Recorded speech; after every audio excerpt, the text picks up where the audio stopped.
राधारानी, अपनी ये बात हो रही थी कि आपने बोला कि जिसने दुनिया बना रखी है ना, तो उसने उसने ऐसे ही दुनिया चलाने के लिए ऐसी दुनिया बनाई है कि कुछ लोग कोई किसी का कैसा मिजाज, किसी का कैसा मिजाज, तो कोई अच्छे हैं कोई बुरे हैं, तो उसने बना रखे हैं ऐसे। आपने ऐसे बोला, ऐसे ही बोला ना आपने। मैंने बोला कि भैया उसने नहीं बना रखे, उसको क्या ये दुनिया चलाने के लिए उसको थोड़ी इन चीज़ों की जरूरत है। हम अपने कर्मों के अनुसार हमारा स्वभाव बनाए हैं, और हम अपने कर्मों के अनुसार ही अच्छे या बुरे हैं या गरीब हैं या अमीर हैं, सब अपने कर्म के कारण है, उसको कोई जरूरत नहीं है।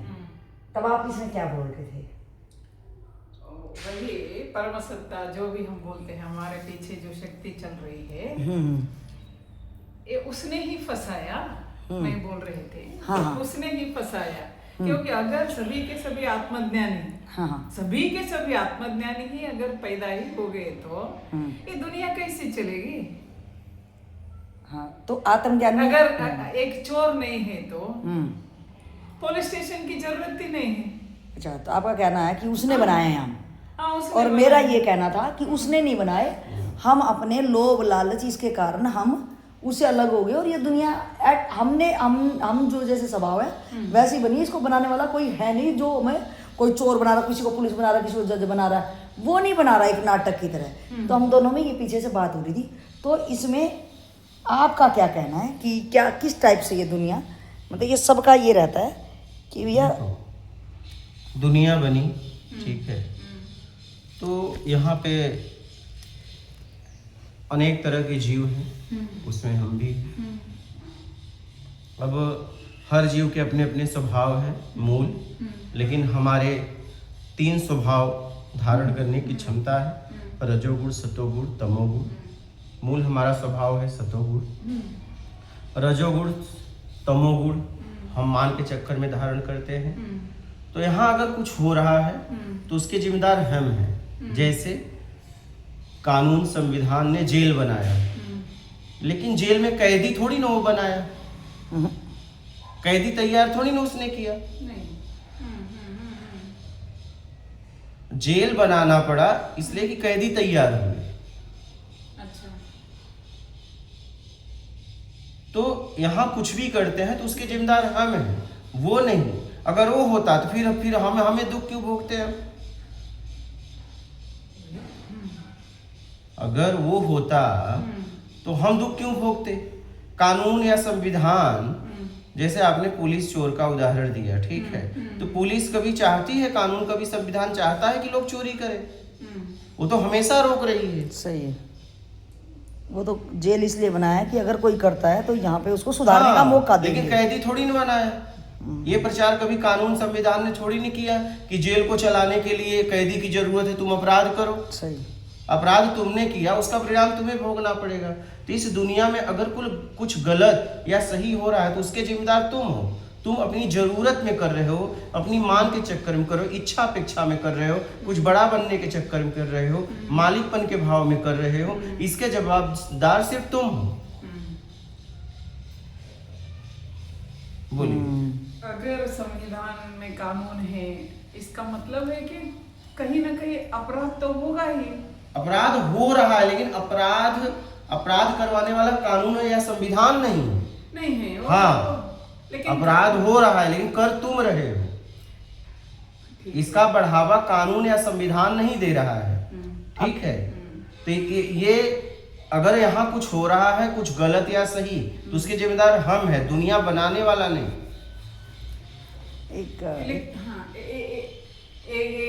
ये माया किसने बनाया है? हमें क्यों फंसा? माया क्या है पहले वो तो समझो। इस दुनिया में माया क्या है? यहाँ महात्मा भी हुए, संत भी हुए, आत्मज्ञानी भी हुए, उस आनंद में जी के गए। माया क्या है? बेईमानी माया है। माया क्या समझती हो आप? लेकिन ये माया किसने बनाया? माया क्या है पहले तो माया का विश्लेषण करिए। माया क्या है? बेईमानी। तो बेईमानी का निर्माण किसने किया? हम लोगों ने, अपने लालच में। हम लोगों ने ही किया। तो फिर माया को पैदा करने वाले आप हो। आप अपनी माया में फंसे हो, प्रभु की माया में नहीं। प्रभु की माया में नहीं फंसे हो, आप ईमानदारी में नहीं फंसे हो, बेईमानी में फंसे हो। और बेईमानी को पैदा करने वाले आप हो, आपकी लालच है।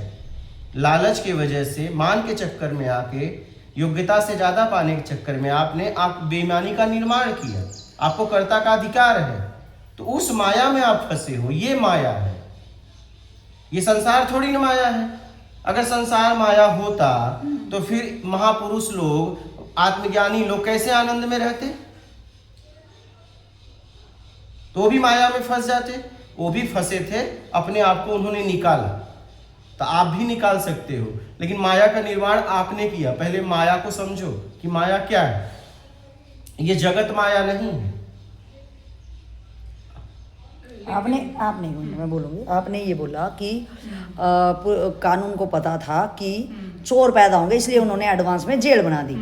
ठीक है, वो कि कोई भी पहले कानून नहीं होते थे, आज तो संविधान लिखा गया। 1950 में तो संविधान लिखा गया ना, आईपीसी लिखी गई अंग्रेजों के टाइम पे, उसके टाइम पे फिर अब चेंज कर दी, अब बीएनएस आ गई। तो कानून कैसे बने? पहले जैसे जैसे चीज़ें व्यवस्थित, एक समाज को व्यवस्था देने के लिए कि मेजोरिटी इस टाइप से अपना जीवन यापन नहीं कर पाएगी। किसी का स्वभाव, एक बंदे का स्वभाव है तंग करने का, वहाँ पे 50-100 लोग हैं जो व्यवस्थित रह सकते हैं। तो जब एक बंदे के कारण इतनी व्यवस्था खराब होगी तो बुद्धिजीवी लोगों ने क्या सोचा होगा कि भैया ये खराब है तो इसको सुधारने के लिए एक जगह बनाते हैं, है ना। तभी तो उसका निर्माण हुआ। पहले थोड़ी ना कि सारे, जब सतयुग था, जब राम जी का भी टाइम था, तो कुछ ना कुछ तो दंड व्यवस्था की, उसको दंड व्यवस्था भी कहना पड़ता है। उस बंदे को रोका कैसे जाएगा, क्योंकि समाज ऐसे व्यवस्थित चल ही नहीं पाएगा। अगर व्यवस्थित चल रहा है, अगर आपने कभी जिंदगी में कुछ नहीं किया तो जेल तो आपके लिए भी है। आपको कोई कुछ क्यों नहीं कह रहा? आपने तो जेल वैसे भी नहीं देखा, गेट भी नहीं देखा होगा, तो कोई जबरदस्ती जा रहा है क्या वहाँ दर्शन कराने आपके? तो यही कि आपने बोला कि अगर पहले कानून को पता था कि गलत कर्म होंगे तो भाई जेल बना दो। तो अगर अपने घर में भी अगर आप 5-7 सदस्य हैं तो माँ बाप उसी बच्चे को दंड देते हैं। उन्होंने तो जेल नहीं बनाई है, लेकिन दंड का माँ बाप के पास ये अधिकार रहता है कि कोई बच्चा अगर शरारत करता है, कुछ भी करता है, तो उसके लिए जेल भी नहीं, उसकी तो पिटाई उसकी भी होती है। क्या कहना जी आपका? हाँ, पहले अपराध हुआ, उस अपराध को रोकने के लिए कानून बनाया गया। पहले कानून नहीं बनाया गया, नहीं, पहले अपराध हुआ। अच्छा, पहले अपराध हुआ तो इस अपराध को रोका कैसे जाए? जैसे पहले रोग आता है, बाद में दवा की खोज होती है कि अच्छा पहले दवा की खोज होती है। नहीं, कोरोना आ गया, वैक्सीन बाद में, पहले रोग आएगा, फिर बाद में दवा की खोज होगी। फिर से विचार करेंगे ना बुद्धिजीवी लोग क्या करना क्या है ये। तो कहने का मतलब है माया को समझो। माया क्या है? बेईमानी। तो बेईमानी का निर्माण किसने किया? हम अपने लालच में, तो आप अपनी माया में फंसे हो। प्रभु की माया में तो आनंद है। प्रभु की माया जैसे ये जगत, ठीक है। माया इसे क्यों कहते हैं? क्योंकि ये ऐसी माया है कि पहले नहीं थी, बाद में नहीं रहेगी। रूप, हम किसको देखते हैं? जगत हमारे लिए क्या है? रूप है। पहले नहीं था, बाद में नहीं रहेगा। और इसी रूप के चक्कर में हम बेईमानी कर बैठते हैं और हम इसमें फंस जाते हैं। हम इस भ्रम में फंस जाते हैं। भ्रम है ना, पहले नहीं था, बाद में नहीं रहेगा, और इसी रूप में हम फंस जाते हैं। इसको हम अस्थाई करना चाहते हैं। यह है परिवर्तनशील, और इसके लिए हम बेईमानियां करने लगते हैं और इस बेईमानी में हम गिर जाते हैं और इस भवसागर में फंस जाते हैं। अगर हम बेईमानी ना करें तो हम आए हैं और घूम के निकल जाएंगे। क्या? समझने से हम, अगर बेईमानी ना करें, बस अगर हम बेईमानी छोड़ दें तो एक समय ऐसा आएगा कि जितना हमने किया है उसका भी परिणाम भोगना पड़ेगा। अगर नया कर्म बंधन हम नहीं बांधेंगे, लेकिन जितना बांधे हैं उसका परिणाम भोगना तो पड़ेगा। जब वो भोग लोगे तो आप निकल जाओगे। मुझे लगता है आप जैसे आत्मज्ञानी पहले भी थे, आज भी है। आपके सामने कितने साल हम बैठते हैं, फिर भी हाँ, मेरा इस पे ये कहना है कि जैसे अभी मैं राधा रानी बात कर रही थी, ऐसे कॉमन आदमी मतलब थोड़ी गहराई में नहीं उतरेगा, अपने ऊपर लाइबिलिटी नहीं लेता है कि भैया हम फंस रहे हैं। वो ये कह देता, अरे यार ये दुनिया जो चला रहा है ना, उसने अच्छे बुरे लोग बनाए हैं, उसने हमको ऐसा पैदा कर दिया, हम नाटक कर रहे हैं। मतलब उस लेवल में तो हम बोलते हैं कि परमात्मा ने हमें एक रोल दिया है, हम वो कर रहे हैं। मतलब उस टाइम पे तो परमात्मा को लाइबल ठहरा देते कि तू, तेरी जिम्मेवारी भैया, तूने अपनी दुनिया चलाने के लिए कोई भिखारी बना दिया, कोई राजा बना दिया, कोई कुछ बना दिया। और जब बात वैसी आती है तो हम अपने ऊपर ले लेते हैं। तो मेरा ये कहना, क्या हम साधकों को अपने ऊपर लाइबिलिटी लेनी चाहिए या सब कुछ उस पर छोड़ देना चाहिए? जैसे इन्होंने बोला, इन्होंने बोला पर भाई जिसने भी ये दुनिया चला रखी है ना, उसने हमें ये रोल दिया है, कहीं चोर का, पुलिस का, जो हम पीछे से बात कर रहे थे। तो मेरा ये कहना कि हमें ये, खास करके मेरे अपने एक्सपीरियंस से मैं कह रही हूँ कि मेरे को ना कॉमन भाषा में, जैसे आप कहते हो बोलने में भी बेईमाना है, तो मेरे को खुद की सजगता सी आया कि अपने को ये अपनी लाइबिलिटी लेनी चाहिए खुद की, कि कोई बनाने वाला नहीं है भाई। मैं अगर फंसी हूँ तो मुझे ये निकालना है, और मैं ये कह के पल्लू झाड़ूँ या मैं अपने ऊपर एक पर्दा और डाल लूँ कि मैं क्या करूँ, मैं तो बेचारा हूँ यार, मेरे को तो और किसी ने नाटक रूप दे रखा, मैं नाटक कर रही हूँ। तो इसमें आपका क्या कहना है? अगर ये सामने वाला कह रहा है कि मैं नाटक कर रही हूँ, तो क्या उस नाटक में उसे दुख सुख नहीं है? क्या उस नाटक में बेईमानी नहीं है? तो फिर नाटक कहाँ कर पा रहे हो? हाँ, अगर उस नाटक में आपको दुख भी है, अगर आपको लग रहा है कि उसने आपको ये नाटक दिया और ये नाटक को आप कर रहे हो, तो उस नाटक में आपको दुख सुख नहीं होना चाहिए। हाँ, हमें ये भी समझ में रहना कि ये नाटक है। हाँ, ये नाटक है। अगर ये नाटक है तो दुख सुख नहीं होगा, और दुख सुख होगा तो नाटक नहीं है फिर। अच्छा, हम उसमें उतरे हैं, आप उसमें जी रहे हो, हैं। उसका मजा ले रहे हो। कहने का मतलब, अगर आप कुछ कर रहे हो, आपके साथ कुछ हो रहा है, तो उसके जिम्मेदार एक ही व्यक्ति है, स्वयं तुम, और कोई नहीं। जितनी हम, मुझे लग रहा है जितनी हम लाइबिलिटी अपने ऊपर लेते हैं, उतनी सजगता बढ़ती है कि यार मैं ही तो कर रहा हूँ ये चीज़। आप अगर ये देख पाओगे कि अगर यहाँ कुछ हो रहा है, जो कुछ हो रहा है मेरे जीवन में, उसका जिम्मेदार मैं हूँ, तो आप समझ के करोगे। और अगर आप थोप दोगे कि नहीं वो है, तो फिर आप ऐसे ही लापरवाही में करोगे और उसका परिणाम आपको भोगना पड़ेगा, और ये आपका ये चलेगा नहीं। बात ये चलेगा नहीं। अगर ऐसा होता तो इतने लोग ये थोड़ी प्रयास करते कि तुम जल्दी से जल्दी बंधन से मुक्त हो जाओ। तब सब महापुरुष बोलते नाटक में आए हो, अपने अपने नाटक को निभाओ। तब ये थोड़ी नहीं इतना मेहनत करते, गली मोहल्ले में जाके लोगों को ज्ञान देते, सतमार्ग बताते कि भैया कैसे भी इस भवसागर से निकलो, इस बंधन को छोड़ो। तब बोलते हैं ना तुम अपना नाटक निभाओ। क्या यहाँ सब अपना अपना नाटक निभा रहे हैं? तो प्रयास क्यों किया जाता? मुक्ति के लिए, मोक्ष के लिए।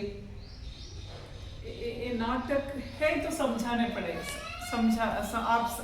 आप जैसे लोग ये समझा रहे, ये रियली नाटक ही है। आप नाटक नहीं समझे इसलिए फंसे हैं, आप बोल रहे हैं। अब तो आप बेईमानी कर चुके हो। नाटक को तब छोड़ो और जल्दी से जल्दी ईमानदारी सत्कर्म अपनाकर राग द्वेष मोह आसक्ति इच्छा अपेक्षा मेरा कर्ता के भाव से मुक्त होने के लिए काम करो।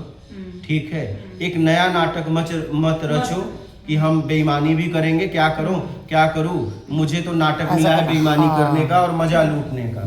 अपने आप को फंसाओ मत, नहीं तो परिणाम तुम भोगोगे। ठीक है, उसमें दुख भी हो रहा है, सुख भी हो रहा है, इसका मतलब नाटक में नहीं हो। नाटक में न सुख होता है न दुख होता है। हमें पता रहता है ये नाटक है, ये सुबह होते ही चले जाएगा सब कुछ। जब ये नाटक में ही अगर सचेत है तो राग द्वेष से जब मुक्त हो जाओगे तो आगे का बंधन बंधेगा नहीं। ठीक है, और पिछला खत्म हो जाएगा। राग द्वेष वाला काम नहीं करोगे तो एक दिन उपलब्धि हो जाएगी, तब समझ में आएगा। और नाटक वगैरह नहीं है, हम अपने आप को फंसाने के लिए बड़ी मेहनत किए हैं, अब निकालने के लिए मेहनत करो। नहीं तो ऐसे क्या होगा, आप वहीं के वहीं रह जाओगे और गिरते चले जाओगे और आपका समय भी चला जाएगा। मेहनत करो। क्या करो? मेहनत करो अपने आप को निकालने के लिए कि इस भवसागर से मैं कैसे पार हो जाऊं। बंधन के लिए हमने काम किया है तो निकलने के लिए भी हमें काम करना पड़ेगा। और हमारे जीवन में कुछ भी हो रहा है तो उसका जिम्मेदार सिर्फ मैं हूं और कोई नहीं है।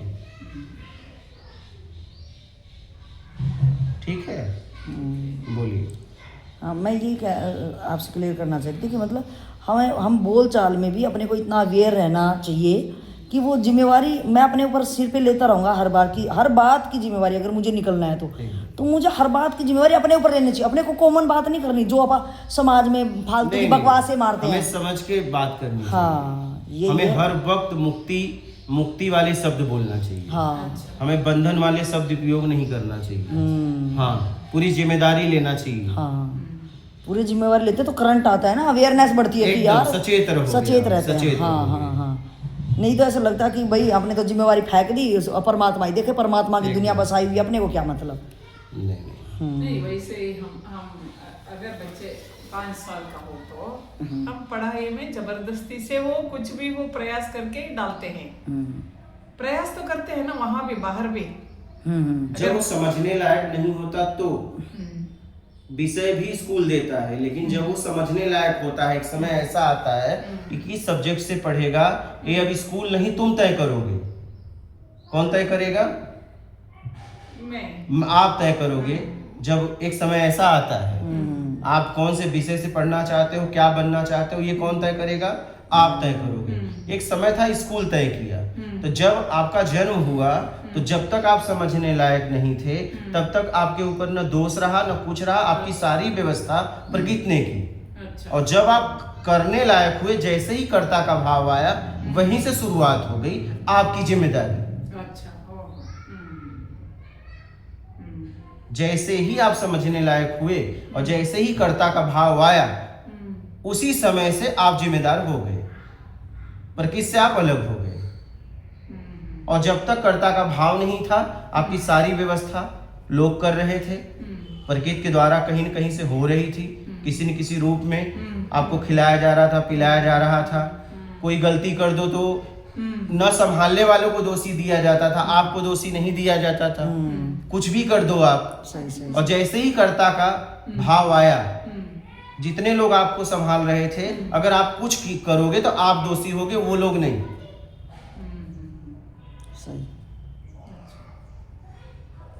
आपको कर्ता का अधिकार दिया गया है ना। देखो कभी भी जानवरों को मुक्ति के लिए कभी आज तक किताब लिखी गई? उन्हें कभी मोक्ष के लिए बोला गया? ये मानव शरीर में कोई भी आया है तो इसे मुक्ति मोक्ष के लिए मार्ग बताया जाता है, क्योंकि यही शरीर द्वारा उस परम साध्य तक पहुंचा जा सकता है। बाकी शरीर भोग भोजन है, ये भोग भोजन योग है।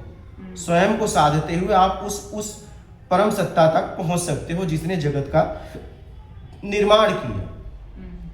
आप मानव नहीं हो, मानव शरीर मिला है। क्योंकि देखिए बोला भी गया है कि आत्मा का कोई भी वो नर मादा नहीं होता है। क्या? स्त्री पुल्लिंग नहीं होता उसमें। हाँ, स्त्री पुरुष आत्मा का मेल फीमेल नहीं होता है। ठीक है, आत्मा न तो मानव होता है न जानवर होता है।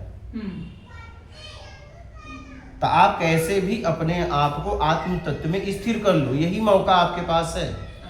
हाँ, और अगर मान लीजिए आप इसी शरीर में साधना कर रहे हो अपने मुक्ति और मोक्ष के लिए, मान लो ये शरीर छूट गया तो आपको मानव का ही शरीर मिलेगा। जब तक आपके जीवन में योग रहेगा तब तक आपको मानव शरीर मिलेगा, और जब आपके जीवन में योग खत्म हो जाएगा, भोग भोजन रहेगा, तब आपको अन्य शरीर में आप चले जाओगे। क्योंकि भोग भोजन ये भी ये आप ही तय करते हो। आपको अगर आपके द्वारा कुछ भी हो रहा है और आपको कुछ मिल रहा है, चाहे वो शरीर क्यों ना हो, उसके जिम्मेदार सिर्फ आप हो, आपका कर्म है। आप हो मतलब आपका कर्म है। जैसा आप कर्म करते हो वैसा आप बनते चले जाते हो।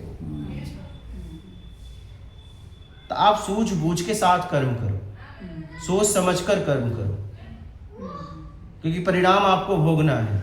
ये बस ऐसे बातों से बात नहीं बनेगी कि सब कुछ वो चला रहा है, क्या सब कुछ करता वो है, ऐसा नहीं, करता आप हो।